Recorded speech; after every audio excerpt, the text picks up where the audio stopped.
तस्वीर का एक रुख ये है कि मैं एक बैक बेंचर था।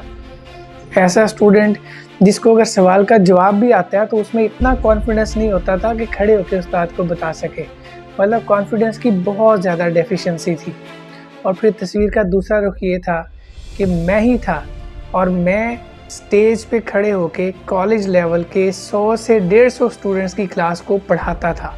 स्पोकन इंग्लिश पढ़ाता था। इंग्लिश लैंग्वेज का ट्रेनर रहा हूँ मैं 10 साल। और कॉन्फिडेंस इतना था कि क्लास के शरारती से शरारती लड़कों को भी बड़े आराम से डील कर लेता था।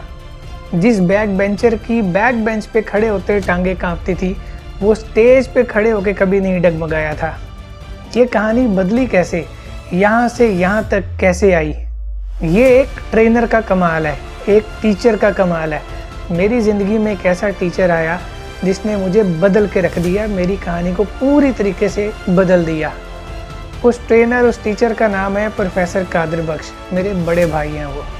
हज़ारों स्टूडेंट्स की ज़िंदगियों को उन्होंने बदला। बहुत सारे स्टूडेंट्स को तो मैं ज़ाती तौर पे भी जानता हूँ कि पहले वो क्या थे, अब क्या हैं वो।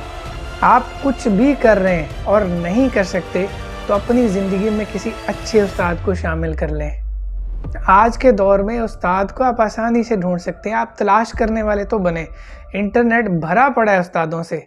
आप बिज़नेस कर रहे हैं, बहुत सारे मेरे टीम मेंबर्स मुझे कहते हैं हमें ऑर्डर्स नहीं आ रहे, हमारा काम नहीं चल रहा, हम क्या करें।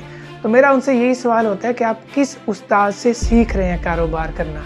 आप मार्केटिंग कहाँ से सीख रहे हैं, कौन सी किताबें पढ़ रहे हैं, कौन से यूट्यूब चैनल्स आपने सब्सक्राइब किए हुए हैं। और याद रखें, जब आप किसी उस्ताद से सीख रहे हो तो अपना दिमाग इस्तेमाल नहीं करना होता, क्योंकि अपने दिमाग से तो मैं बैक बेंचर बना था। जैसा उस्ताद ने बोला पूरे तरीके से उसको फॉलो करना होता है। दुनिया का कोई काम ऐसा नहीं है जो आप सीख के कर ना सकें।